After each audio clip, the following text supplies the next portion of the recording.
سلامي سلامي على الدنيا، سلامي على الدنيا وعلى قلبي وامالي.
أعزائي المشاهدين، مسجد جديد في هذه الحلقة الجديدة نتحدث عنه ونشرح بعض المعلومات اللي متوفرة عن هذا المسجد.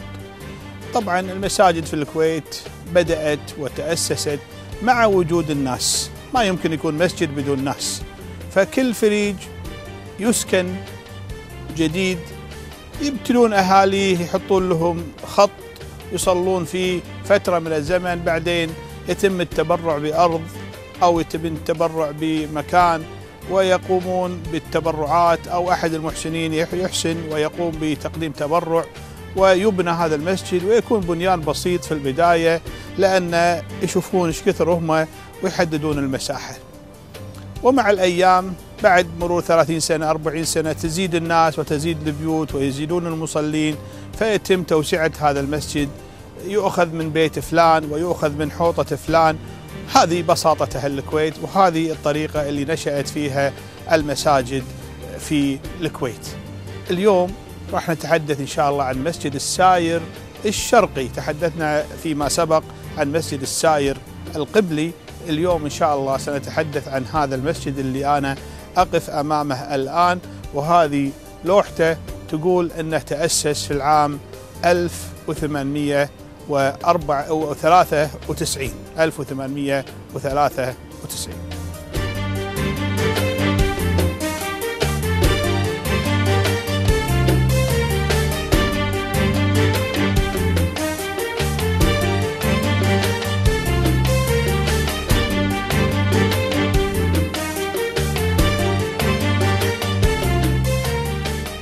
في هذا المسجد طبعا ذكرنا أنه تأسس في عام 1894 أو 93 حسب التحويل من التقويم الهجري إلى الميلادي، طبعا في اختلافات أحيانا. هذا المسجد الحقيقة تأسس بتبرعات من الأهالي، وكما قلت قبل قليل هذه عادة أهل الكويت، يحتاجون يصلون، يبون مسجد، وين يصلون وشلون يصلون؟ لابد من مبنى، فيقوم الأهالي بجمع التبرعات. سمي هذا المسجد بمسجد الساير لأن الذي قام بجمع التبرعات وحث الناس على التبرع هو المرحوم ساير ابن شحنان المطيري، ولذلك سمي هذا المسجد عليه هو، لأنه هو اللي سعى وهو اللي حث الناس على التبرع، فجمع المبلغ وقام ببناء المسجد، وأصبح المسجد يسمى مسجد الساير الشرقي.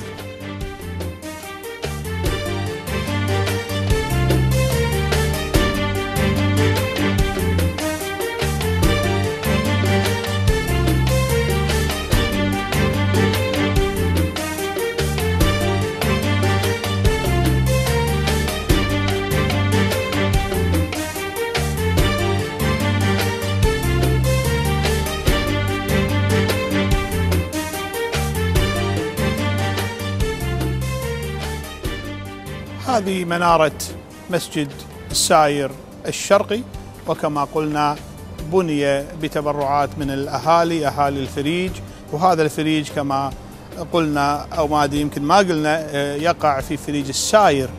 الساير لهم عدة بيوت في هذا الفريج، وأيضا يسمى فريج شاوي ضبية. هم فريجين جنب بعض، أحيانا الناس تدمجهم وتقول فريج شاوي ضبية وفريج الساير مع بعض.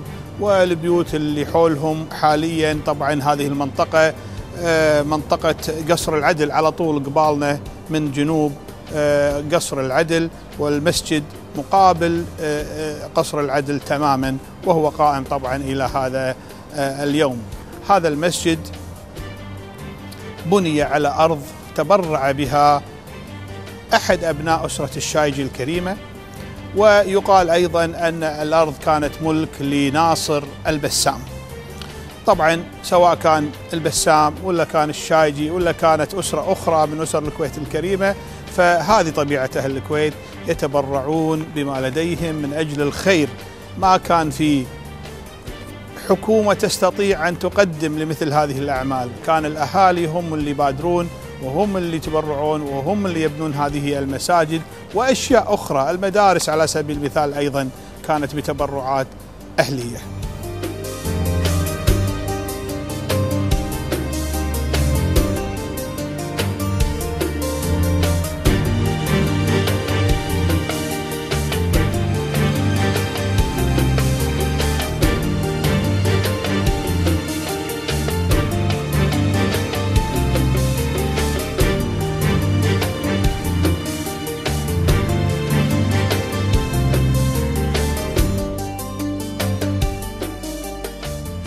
وأنا جالس على هذا المنبر التاريخي في مسجد الساير الشرقي أتذكر، وطبعا أنا ما عشت ذيك الفترة لكن في خيالي أتذكر الملة اللي كان يصلي في هذا المسجد أول ما بني هذا المسجد في عام 1894. أول ملة صلى في هذا المسجد إمام، وتبعه أخوه، ثم ابن أخوه، ثم ابن أخوه الثاني، واستمرت نفس العائلة سنوات طويلة في هذا المسجد. الملة أحمد ابن محمد الملة الحرمي، الملة أحمد ابن الملة محمد الحرمي هو أول من صلى في هذا المسجد. أول ما فتح المسجد وتم بناءه أو يعني افتتاحه صلى فيه إمام الملة أحمد ابن محمد الملة الحرمي، وظل فيه 50 سنة يصلي إمام إلى أن توفاه الله، أو في الأحرى عجز في نهاية عمره ثم توفي رحمه الله، وصلى بعده مباشرة أخوه جاسم الملة جاسم ابن محمد الملة الحرمي. بعد الملة جاسم صلى ابنه محمود، ثم بعد ابنه محمود صلى الملة عبد الله ابن محمد ابن الملة الحرمي. فهذه العائلة، عائلة الملة الحرمي، ظلت إماما أو أبنائها ورجالها ظلوا أئمة في هذا المسجد في حدود تقريبا 70 أو 80 عاما، منذ افتتاحه في عام 1894 إلى ما بعد ذلك ب70 عاما تقريبا.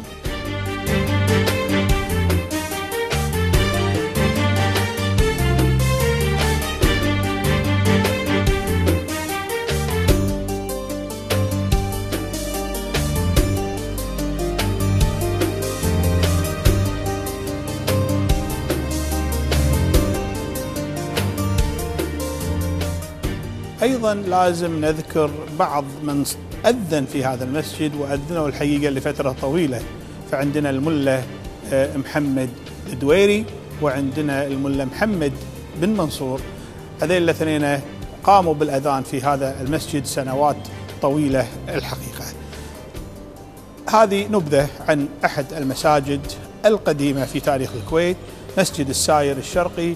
تحدثنا عن سنة التأسيس، تحدثنا عن لماذا سمي بهذا الاسم، تحدثنا عن الشكل العام لهذا المسجد، وأيضا تحدثنا عن الأئمة والمؤذنين اللي مروا على هذا المسجد في القديم. إن شاء الله في الحلقة المقبلة نزور مسجد آخر ونتحدث عن تفاصيل هذا المسجد بمدينة الكويت القديمة.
أعزائي المشاهدين، السلام عليكم ورحمة الله وبركاته، ومرحبا بكم في حلقة جديدة من برنامج من القلب، وسوالف عن الماضي، عن أهل الكويت، عيشتهم، مهنهم، تاريخهم، ذكرياتهم.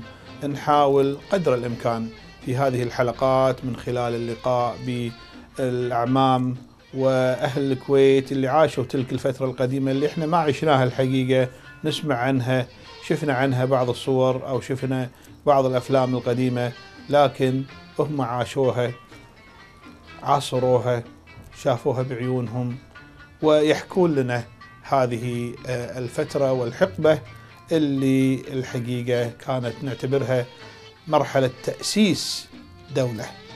كانت الكويت دولة صغيرة أو مجتمع صغير، ربما 30,000 40,000 قبل 100 سنة أو شيء من هذا القبيل، ووصلت اليوم إلى ملايين، وأصبحت اليوم الحياة يعني معقدة، وحياة يعني كثيرة كبيرة، مهن كثيرة، أشياء، دولة بمعنى الكلمة بكل مؤسساتها ووزاراتها وهيئاتها. لكن احنا دائما نتكلم عن التأسيس الماضي، كيف استطاع أهلنا في الماضي يؤسسون هذه الدولة الصغيرة التي أصبحت إحدى الدول المهمة في منطقة الشرق الأوسط أو المنطقة العربية، ولها دور ريادي ودور كبير في السياسة العربية والمحلية والإقليمية.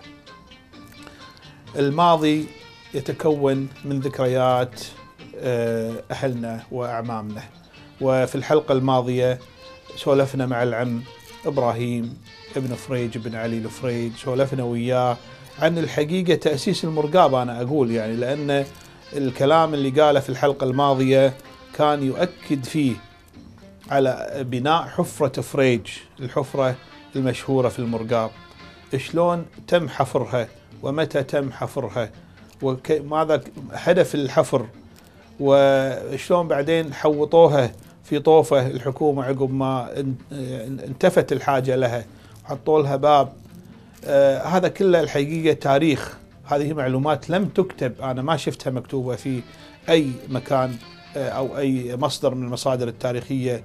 الرواية من شاهد عيان من العم إبراهيم اللي عاش هذه الفترة واشتغل في حفر الحفرة، كما اشتغل غيره أيضا من أهل الكويت في الحفرة هذه، وطلعوا منها الطين الأبيض اللي يستخدمونه في البنيان.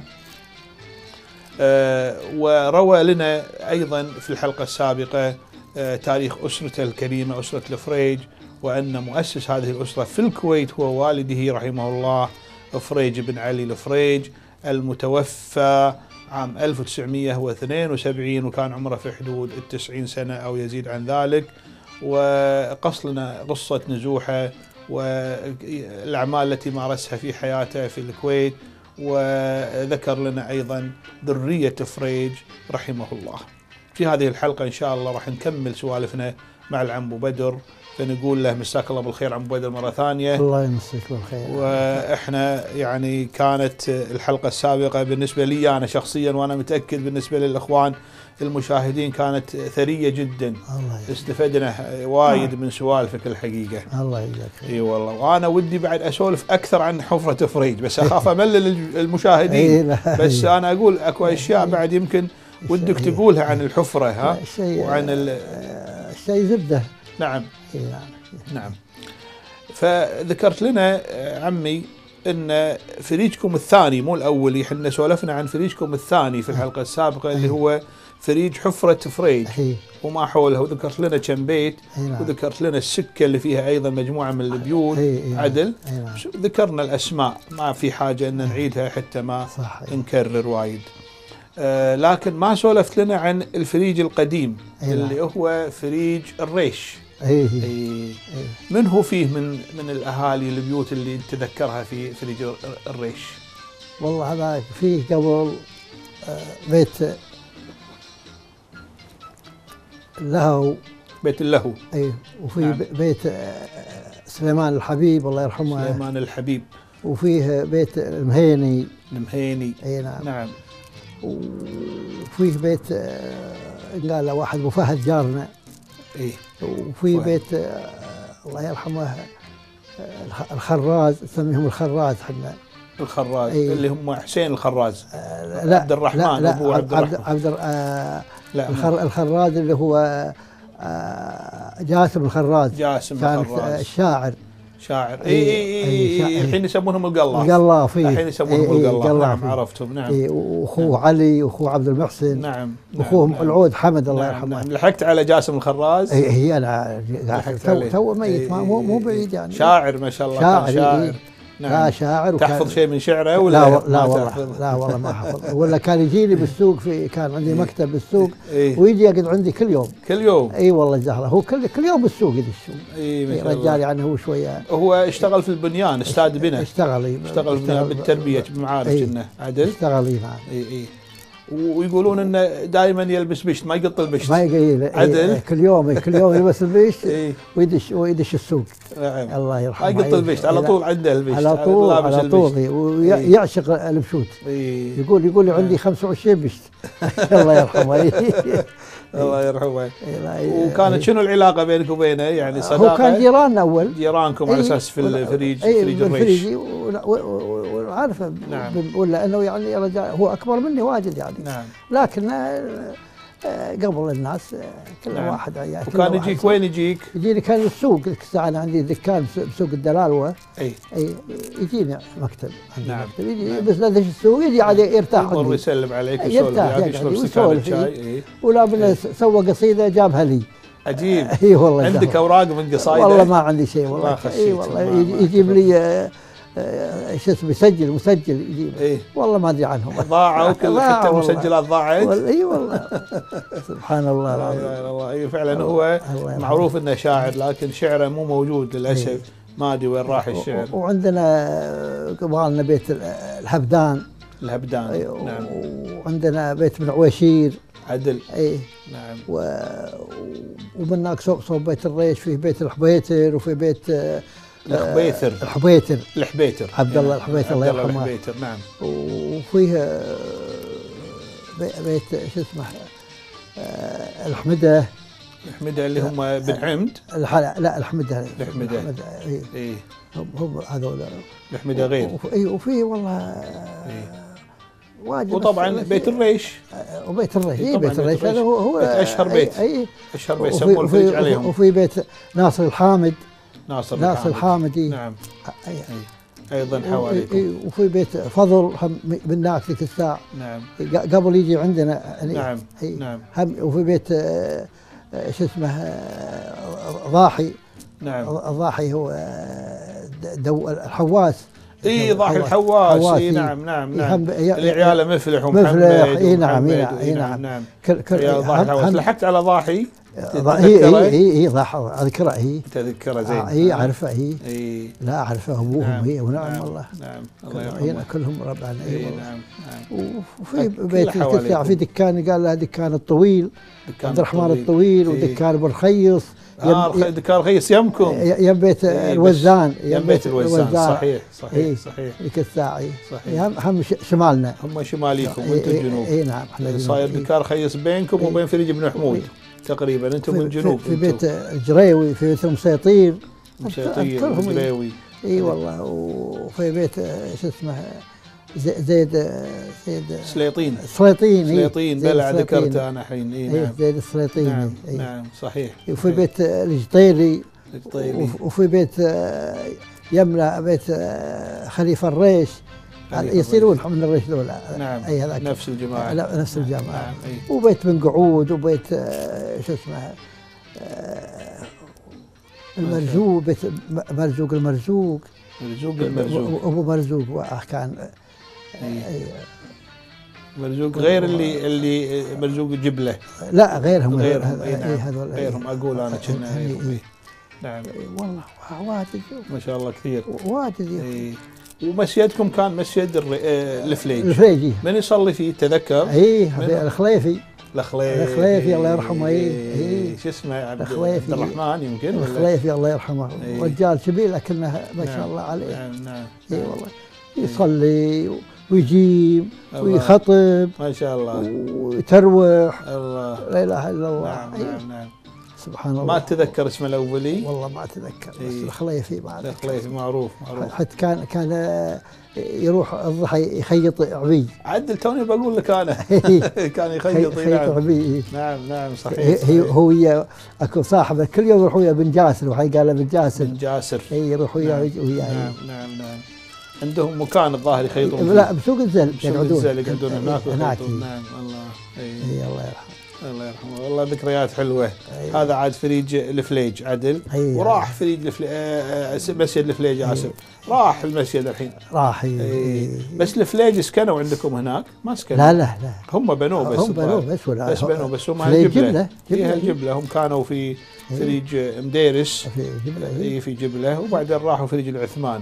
سكنوا فريج العثمان فتره ايضا. هم هناك. هم نعم. بس هم اللي بنوا المسجد هم هذا. الفليجي. فسموه عليهم طبعا. مشهورين ذول. نعم. الله يرحمه. اما مسجد الوزان صار يمكم عقب ما انتقلتوا هناك. عدل. فقمتوا تصلون مسجد الوزان. لحقت على اول امام بمسجد الوزان.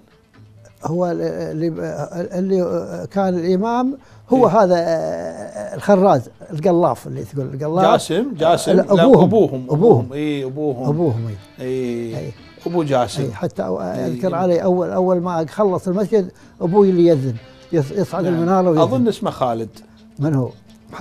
محمد الخراز القلاف. او محمد القلاف الخراز. نعم. ابو جاسم. نعم. كان هو يصلي بمسجد الوزان. نعم. ما صلى فيه قبل عبد العزيز الوزان. لا ما صلى عبد العزيز الوزان. يمكن عبد العزيز يمكن صلى في مكان ثاني. ما ادري والله. قبل الله. بس انت تتذكر من خلص المسجد وحنا ذيك الساعه نصلي فيه. من خلص وحنا نصلي فيه. نعم. كان ابوي الله يرحمه من يذن يلا صلوا يعني.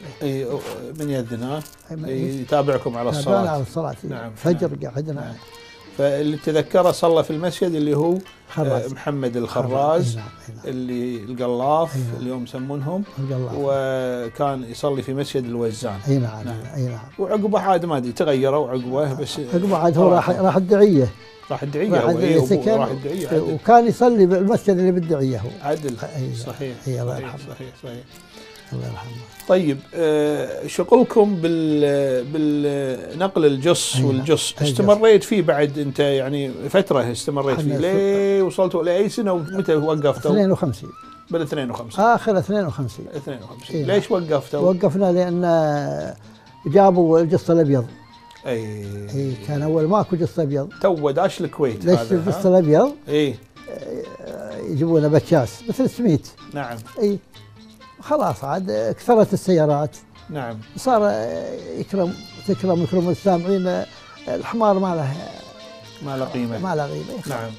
هذا بعدين جو ناس من عمان وبدوا يشرونها الحميره. نعم. على مدري والله خذوهم. جو واحد وخذهم من عندنا كلهم. اي ما ادري والله بسنقونيم اخذهم. اي نعم نعم شيء بسيط شيء بسيط. اي والله بس نعم. شو نسوي؟ نبي واحد ياخذهم. صح. شو نسوي فيهم؟ خلاص ما لهم حاجه. ما لهم حاجه. بس انتهت الحاجه مالتهم. اي نعم. دخل الكيس السميد. فاصبح ما له حاجه انكم تروحون تحفرون وتطلعون وتنقلون. ودخلت السيارات والنقل وكذا فبس خلاص الحين. نعم. بعدين شغله الجص هذه صعبه شوي. نعم. الحرائق صعبه. صحيح. اي مو سهله. كنا الاول نشتري اول عرفج. نعم. من يجيبونه من كبد. نعم. الجمامين هذا الجمامين يجيبونه. نعم. ونشتريه احنا ونحرقه حرائق. كنتوا تحرقونه برا السور اللي هو في ضاحيه عبد الله السالم. ضاحيه عبد الله السالم. على كلامك. نعم. اي نعم. ليش تحرقونه؟ علشان نجي طال عمرك نجي الارض هذه طين حمر. نعم. نشيل الطين هذه يطلع الجص. ايش كثر تحفرون؟ ماكو شيء بسيط. يعني 20 30 40 سم بس. يطلع الابيض. يطلع الابيض. هذه الابيض شوف شو يطلع. نعم. بعض مرات يطلع لك طين ابيض. نعم. هذا ما نشرب فيه. ما تبونه. بعض المرات يطلع لك رمل ابيض. نعم. ما نشرب. هم ما تبونه. لان احنا نبي الجص الابيض. الجص الابيض. ايش يفرق الرمل عن الجص؟ الجص يصير مثل الفش يصير سبحان الله لزج حتى خفيف يصير. خفيف. مو اخف من الطين والرمل. خفيف. هذا لا طلع لنا نظفناه كله. شلنا الطين الحمر عنا كله مليه. نعم. وبعدين جبنا حمل هالحطب نشتريه. نعم. ونصفه عليه. وعندنا تكرم السامع نفر بس هذا شغلته يجمع زباله. نعم. نجيب الزباله ونحطها على هالشجر ونحط فوقها تكرم السماد ونشبه. شبهنا. ونخلي النار بس تحت. اي تبون تحرق الاقاع. اي بس نعم. تدخن شو دخنه ماكو ضوء تطلع فوق. ما تطلع فوق هي بالتحت قاعد تشب. بس تحت. نعم. لين تبرد. ايام الصيف تقعد لها 3 ايام وهي تشب. نعم. اذا منها بردت شلناها تكرم الرماد وديناه وخلناه. وعندنا لنا مفضه. الرماد ما يستخدمونه بعد؟ هذا يستخدمونه بلد بس يستخدمون الرماد ما تكرم مال اللي يشبونه بالتنانير. هذاك التنانير اللي يشبونه البيوت. ايه كان فيه ناس اول تجمع هذا الرماد. نعم. هذا يحطونه حق السقف. حق السقف ولا الاسطح؟ الاسطح. إيه عشان يصير عازل. علشان عازل. عدل بس. عدل جزاك الله خير. علشان ما تخر الدار. نعم صح. بس صح هذا صح. لما انك حطيته بعد خلاص. قوي. يخلطونه بماء الظاهر. يحطون المنقور فوق الجندل. ويحطون الطين فوقه ويحطون تكرم الرماد فوق الطين. ويحطون بعدين فوق الطين طبقة ثانية من الطين. اي نعم. وخلاص يمسحونه كذي خلونه. الرماد يخلطونه بشيء؟ لا كذي بس يذرونه ذر يحطون عليه يحطونه كذي يكون هو يعني مفتت. مو طبقة يعني مفتت. هو عدل. رماد. نعم. مثل الرمل يذرونه ذر.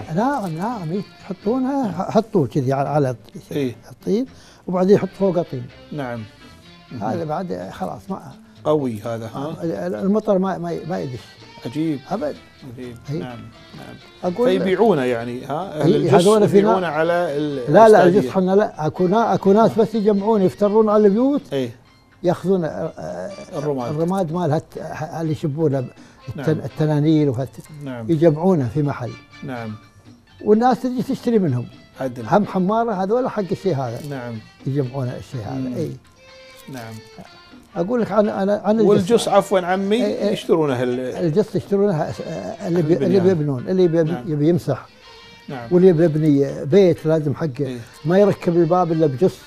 نعم. ما يحط الدروند الا بجص. ما يركب الشندل لازم بجص يمسكه قوي. يمسكه قوي. هذا الجص تحط الماء فيه وتخبصه شوي 5 دقائق له يضب ميت خلاص. صحيح. نعم. وهم حق بعد تبييض الاطوف. عاد هذا حق الابيض. هذا حق تبييض. يصير طوفه بيضة شوي صفر يصير. نعم. هذا نعم. نجيبه نقطه حق هذا عاد هذا استاذ عنده منخل ناعم. نعم. ينخله يصير ناعم حق المساحه. حق المساحه يصير ناعم. اي نعم. ما شاء الله. اقول لك عاد هذه ندق هذا لما نشيل عنها الرماد وندقه بعدين ننخله. نشيل الحصى وما الحصى نقطه. نعم. ونشيل هذا عاد نوديه هذا حق البنيان. حق البنيان. اي نعم. ما شاء الله. خلنا ناخذ هالاستراحه القصيره وان شاء الله نكمل سوالفنا بعد هذا الفاصل. اعزائنا المشاهدين تابعونا مع العم ابراهيم بن فريج بن علي الفريج بعد هذا الفاصل القصير.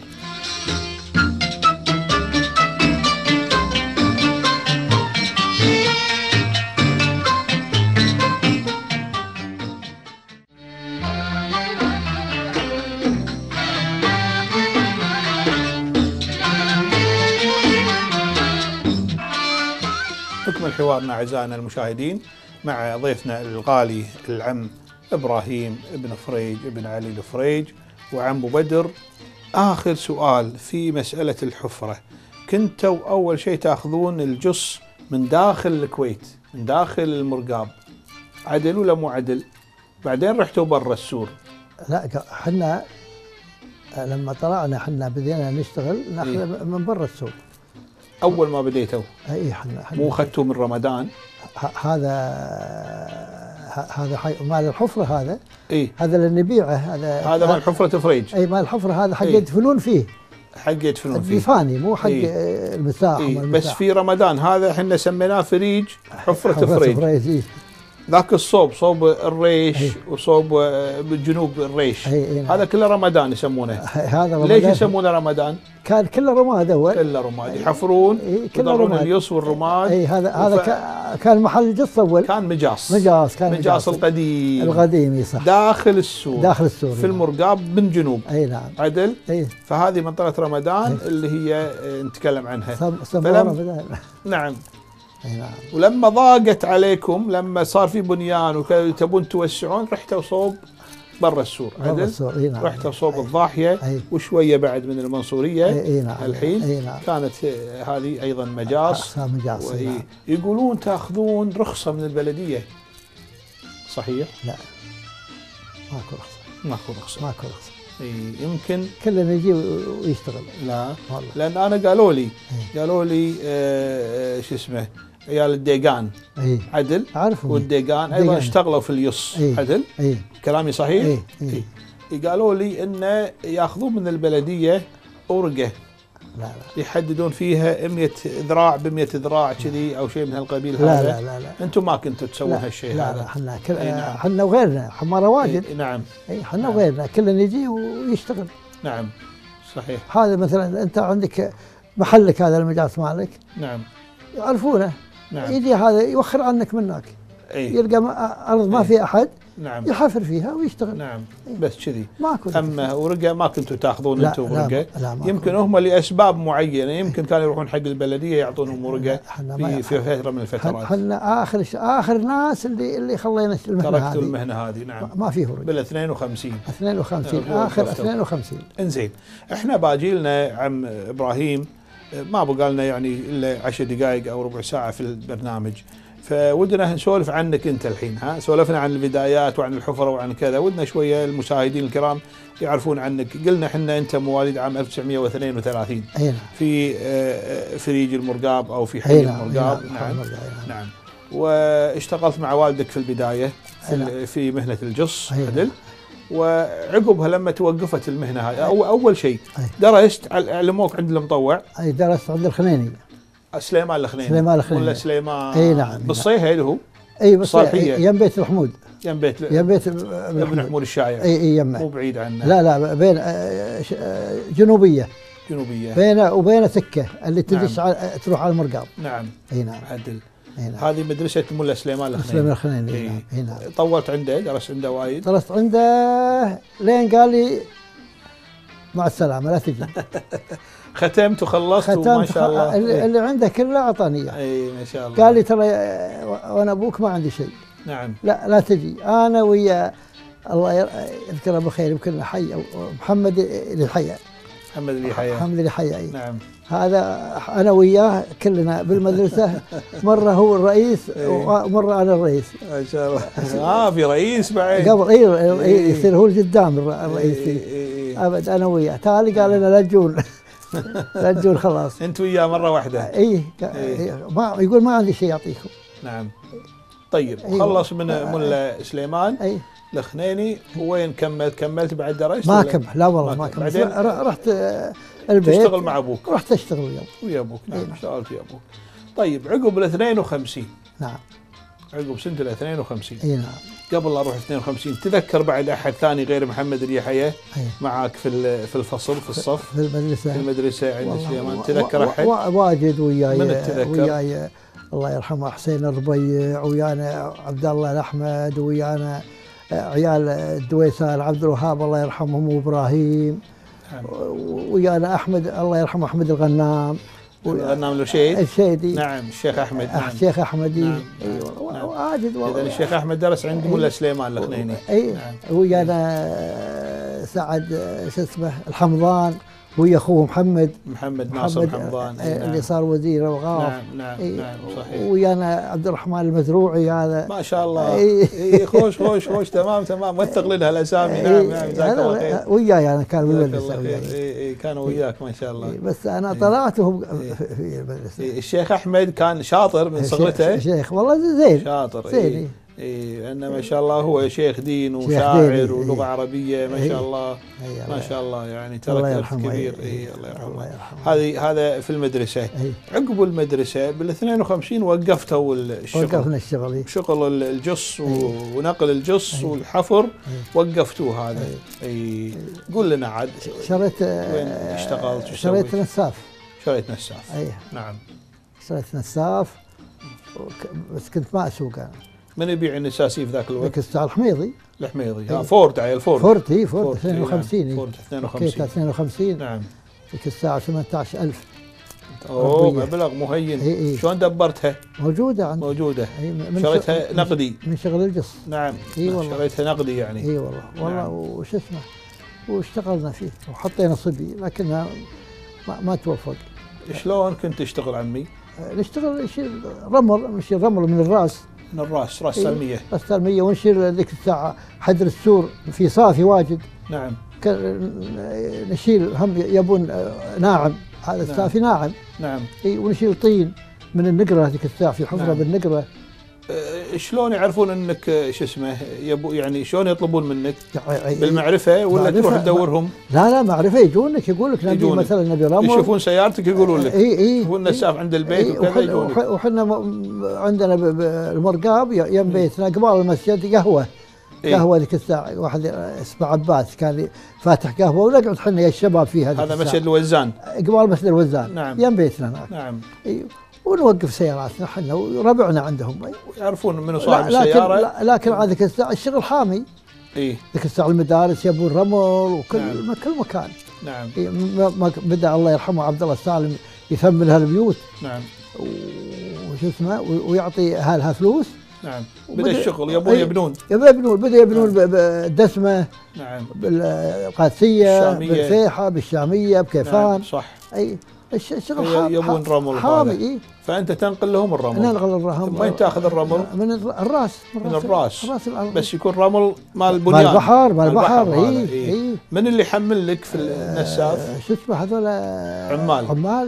عمال تاخذهم وياك؟ عمال بعضهم زبارة وبعضهم في عراقيين وفيه نعم. إيرانيين. نعم. تاخذهم معك من الديرة؟ عندي أنا عمال ساكنين يم بيتنا. زبارة. زبارة. اي نعم. يركبون معك من النساف. ويروحون هناك. يروحون هناك عاد يقعدون من الصبح الين نبطل المغرب. نعم. الين تلصق المايه، لا سقت المايه خلاص بعد الرمل. نعم. حدر الرمل. صح. فتنطروا المايه تروح. لا راحت المايه. راحت المايه بين رمل البحر. بين الرمل. بديتوا تاخذون رمل البحر. نعم. بالشبل. بالسخين هذول الزبائن بس ايرانيين. السخين ليش؟ رمل هذا ولا يكسرون بعد صخر؟ لا بالسخين والزبيل. يثرث هذول شو اسمه الزباره. نعم. اما هذولاك الايرانيين لا شبل، احنا ذيك الساعه ما نعرف الشبل. نعم نعم. اي نعم. السخين هو اللي ماشي. السخين. بالسخين يكرفون الرمل، يكرف الرمل على الزبيل ويكتونه في النساف. في النساف. 3 4 كذي. 3 انفار. 3 انفار. ويتمون ليترسون النساف. اي. وترجعون وين في انت متقاول مع فلان ابو خالد ابو محمد، رحت حق بيته او المكان اللي يبني فيه وكتيت الرمل هناك. عنده. اي نعم. هل الدرب هذا الدرب كم تاخذ منهم؟ الرمل ذيك الساعه ب 20 ربيه. اي ياخذ العمال ياخذوا 3 ربيات. نعم. كل درب 3 ربيات. النفر؟ لا، ولا كل واحد؟ كل درب حق الثلاثه. حق الثلاثه يعني كل واحد ربيه. اي يشتغل يوم كامل. يوم كامل ربيه. لا تقريبا. لا كل درب. اي اليوم كم درب باليوم؟ تاخذ لكم مثلا 10. يعني شغل حامي. اي حامي يعني ما شاء الله 10 دروب في اليوم. رايح راد. وبعض المرات طلع الرمل وتقطه فوق، طلع من البحر وتقطه فوق. نعم.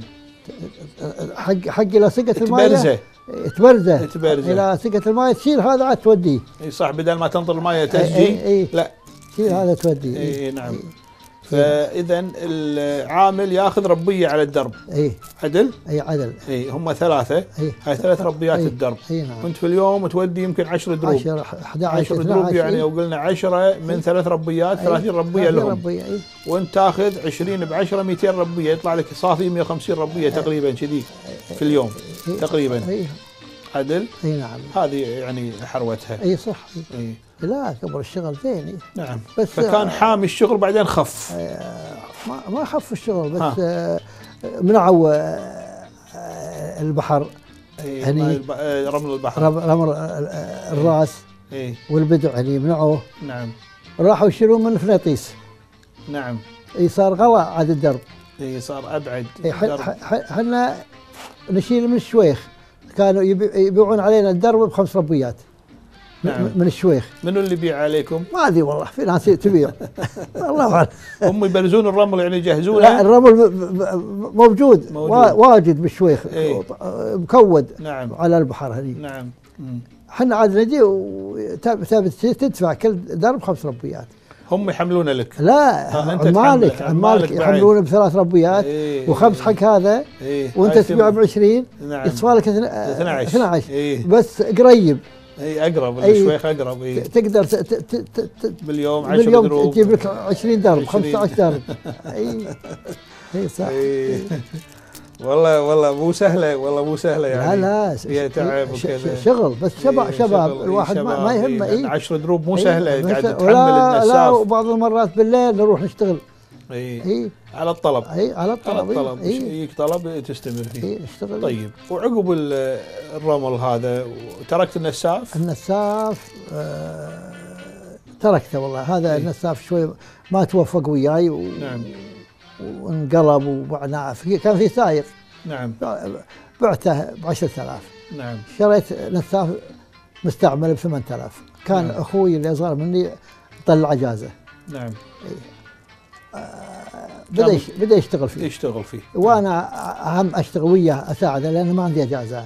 نعم. انا ما اعطوني اجازه. نعم. قالوا عينك شوي هذه ما هي 6 على 6. قلت بيخالف. نعم سبحان الله. اي والله ما ذيك الساعه، لكنها بعدين اعطوني. نعم. بعدين بدينا نشتغل.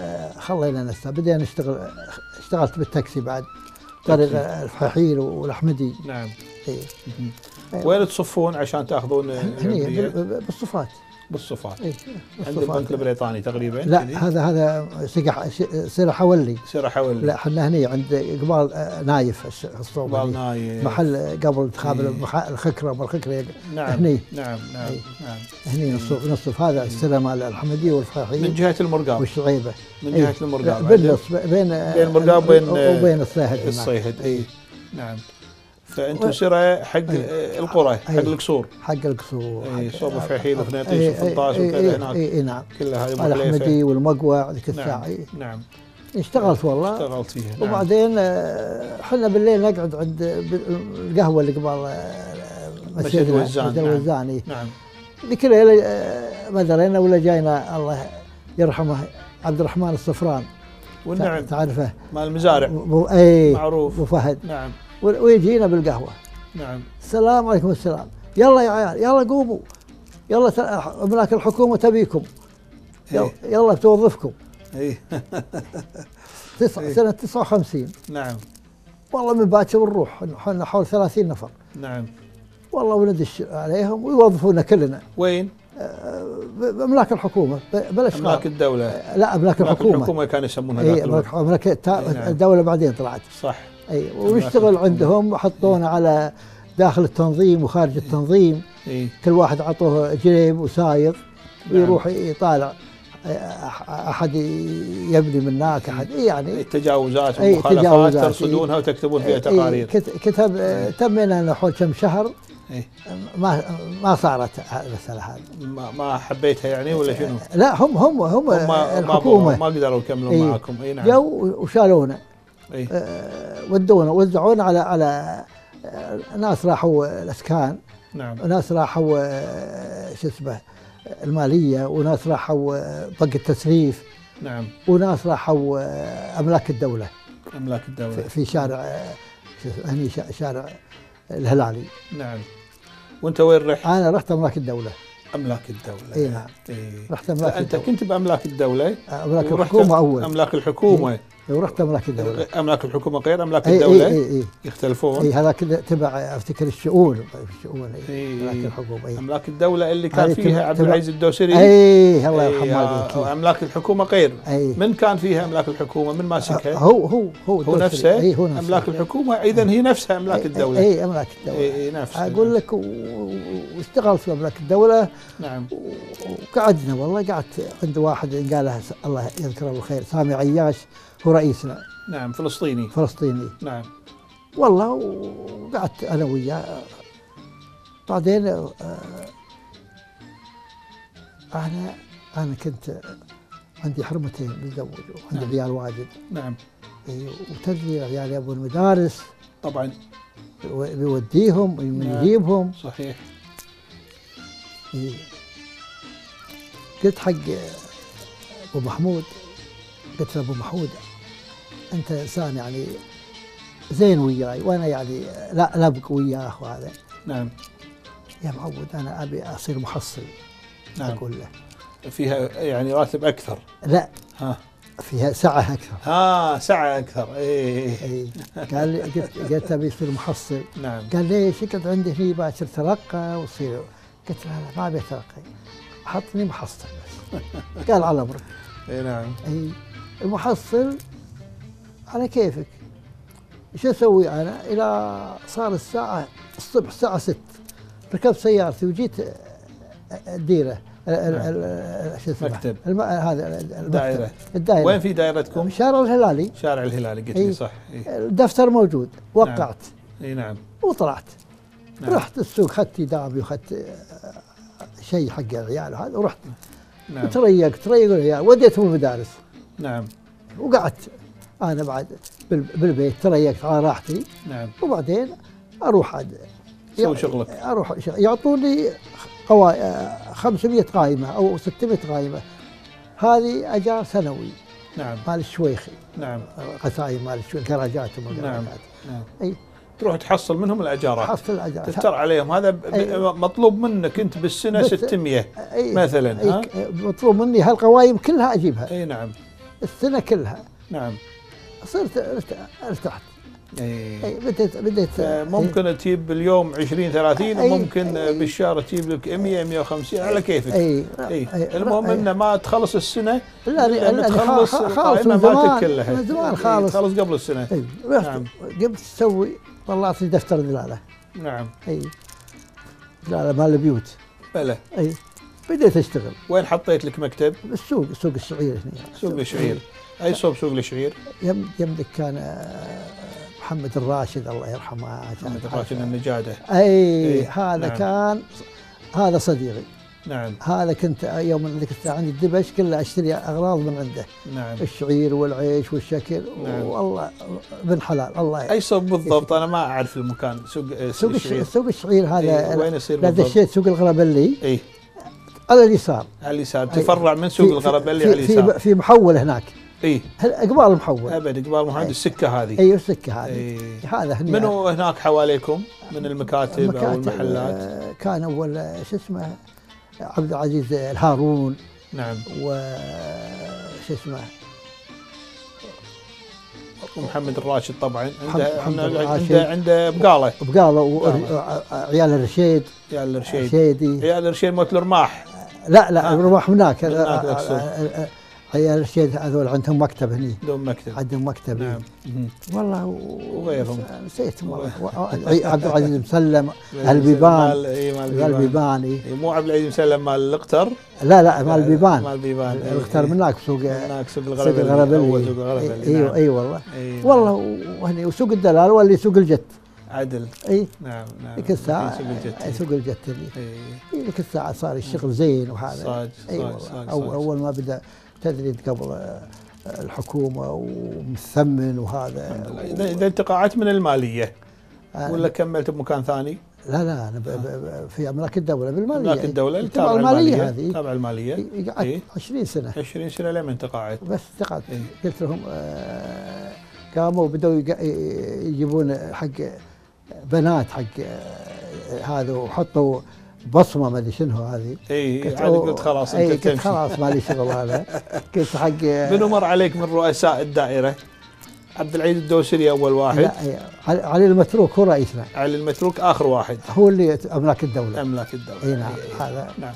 اي والله. عم ابو بدر احنا نقول لك الله يجزيك الخير ويطول بعمرك ان شاء الله ويعطيك الصحه والعافيه. ما قصرت، اثريتنا بمعلوماتك الحلوه التاريخيه عن المرقاب وعن حفره فريج وعن سوالفك هذه كلها وعن الجص وشلون يطلعونه والتفاصيل هذه كلها. نقول لك الله يواريك العافيه، يعطيك الصحه والعافيه ان شاء الله ويزيدك من فضله ويبارك لك في عيالك ان شاء الله. الله يجزاك خير. واسمح لنا ترى خلص وقت الحلقه ويعني مضطرين نختمها. كان تبي تقول كلمه اخيره قبل لا؟ ما اقول الا الله يجزاكم خير ومشكورين ولا قصرتم. الله يحفظك جزاكم الله خير وبارك الله فيكم. جزاك الله خير. اعزائنا المشاهدين، كان هذا اللقاء مع العم إبراهيم ابن فريج ابن علي الفريج، وتابعونا في حلقات أخرى وضيوف آخرين إن شاء الله، والسلام عليكم ورحمة الله وبركاته. سلامي